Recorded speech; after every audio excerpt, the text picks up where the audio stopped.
Halo, apa kabar semuanya? Welcome back to Pejuang PPPK. Nah, kali ini kita bakalan bahas tema baru nih, tetap di manajerial tapi di aspek komunikasi. Oke, teman-teman ingat kan kalau manajerial itu ada 8 aspek. Nah, sekarang kita bahas komunikasi. Oke, buat aspek-aspek yang lain, teman-teman bisa lihat ada di playlist integritas, sama ada di playlist kerjasama. Oke, part 1, kita akan bahas apa aja ya. Yuk langsung aja kita lihat soal yang pertama. Permasalahan ekonomi di Indonesia saat ini sedang sulit. Hal ini berimbas di tempat saya bekerja juga. Sedang mengalami permasalahan keuangan, sehingga ada isu pengefektifan pekerja. Pendapat saya tentang kondisi ini adalah pengefektifan pekerja itu mungkin nantinya bakalan ada mungkin PHK atau pekerja-pekerja diberi beban kerja yang lebih untuk menghemat pengeluaran perusahaan seperti itu. Double job tapi bayarannya tidak double. Oke. Nah, pendapatnya tentang masalah isu ini gimana nih? A. Saya akan bekerja seefektif mungkin dan berkontribusi dengan menawarkan solusi yang efektif dalam bekerja. B. Seharusnya pimpinan puncak dapat bertindak tegas dalam masalah ini. C. Pastikan bahwa kepala keuangan bertanggung jawab penuh terhadap masalah ini. D. Perlu menjelaskan kondisi keuangan perusahaan kepada seluruh jajaran organisasi agar dapat mengevaluasi kembali rencana keuangan. Yang mana teman-teman? Tentu yang A ya, ini poinnya 4. Tetap bekerja seefektif mungkin dan berkontribusi dengan menawarkan solusi yang efektif dalam bekerja. Kemudian, poin 3 di mana? Di D. Dijelaskan kepada seluruh jajaran organisasi agar dapat mengevaluasi kembali rencana keuangan. Kemudian poin 2C, pastikan bahwa kepala keuangan bertanggung jawab penuh terhadap masalah ini. Terakhir B, menyalahkan pimpinan puncak. Seperti itu. Ini merupakan indikator komunikasi level 4 di mana kita mampu menunjukkan sikap yang paling tepat, mampu mengemukakan pemikiran multidimensi secara lisan dan tertulis untuk mendorong kesepakatan dengan tujuan meningkatkan kinerja secara keseluruhan. Oke, dan ini diwakili oleh opsi A, yaitu tetap bekerja seefektif mungkin dan berkontribusi dan menawarkan solusi yang efektif dalam bekerja. Next ya.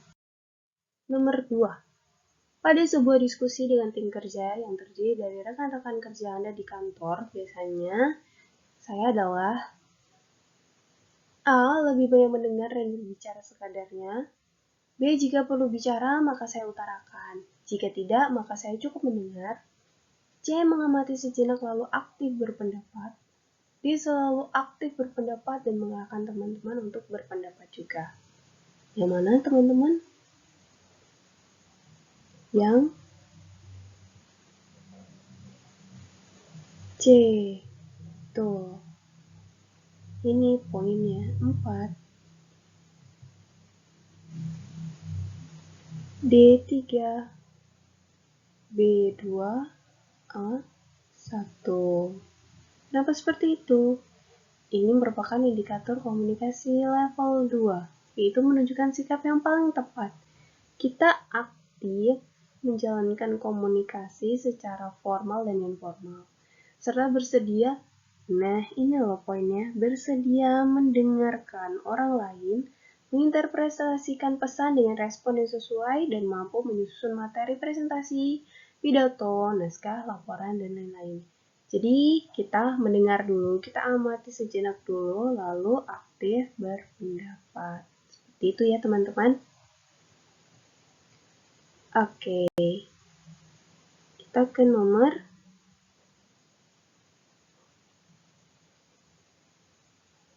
berikutnya. Bila ada rekan kerja yang salah menuliskan gelar saya di dalam surat, maka saya A. Tersinggung karena gelar tersebut saya peroleh dengan susah payah dan merupakan kehormatan saya. B. Biasa saja, tidak tersinggung sama sekali. C. Saya mengingatkan kekeliruannya dengan baik-baik. D. Keliru menulis gelar bukanlah masalah yang besar bagi saya. Yang mana teman-teman? Tentu yang C, betul. C poinnya 4, D 3, B 2, terakhir A tersinggung. Seperti itu. Hal ini merupakan indikator komunikasi level 1, yaitu menunjukkan sikap yang bijaksana dan mampu mengendalikan diri dengan baik. Nah, jika ada rekan kerja yang melakukan kesalahan, ya kita ingatkan kekeliruannya baik-baik.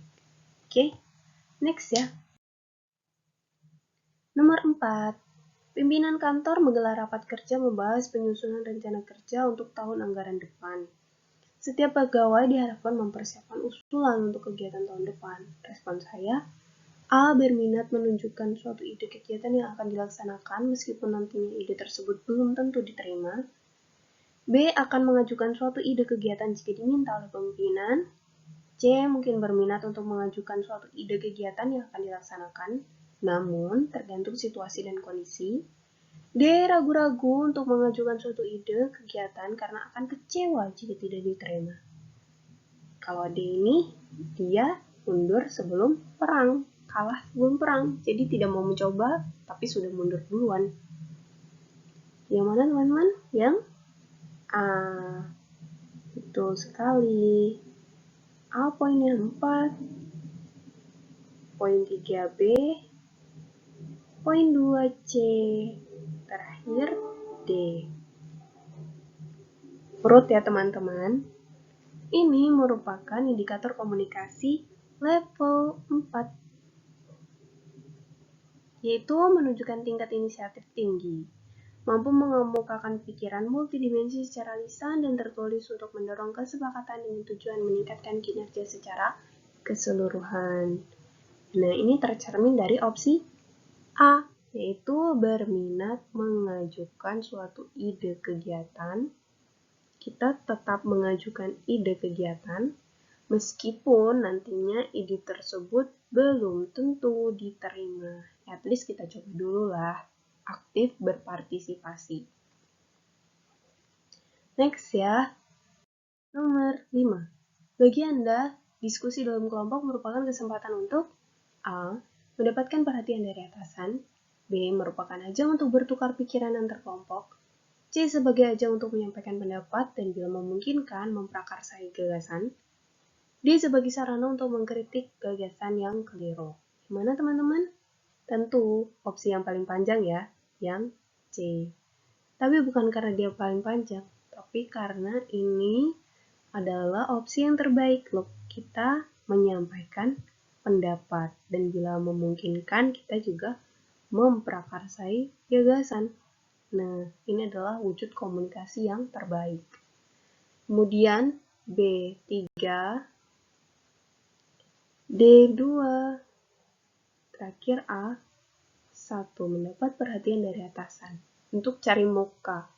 Nah, kita tidak perlu cari muka ya, yang penting kita berprestasi, insya Allah nanti akan dihargai juga. Meskipun atasan tidak menghargai, tapi semesta tetap akan menghargai, seperti itu. Oke, ini merupakan indikator komunikasi level 1, yaitu menyampaikan informasi, pikiran, atau pendapat dengan jelas, singkat, dan tepat dengan menggunakan media yang sesuai dan mengikuti alur yang logis. Oke, gimana nih teman-teman? Dari soal nomor 1 sampai soal nomor 5, teman-teman mulai terbuka nggak nih pengetahuannya tentang aspek komunikasi di manajerial? Komen di bawah ya tentang pengalaman teman-teman ngerjain soal-soal manajerial. Nah, Kalau ada yang pengen ditambahin juga boleh nih, komen di. Oke, thank you for watching. Demikian itu nomor 1-5. Next part kita bahas nomor 6-10. Oke, kalau ada yang pengen ditambahin, boleh tulis di kolom komentar. Likes-nya jangan lupa, dukung channel ini juga dengan subscribe.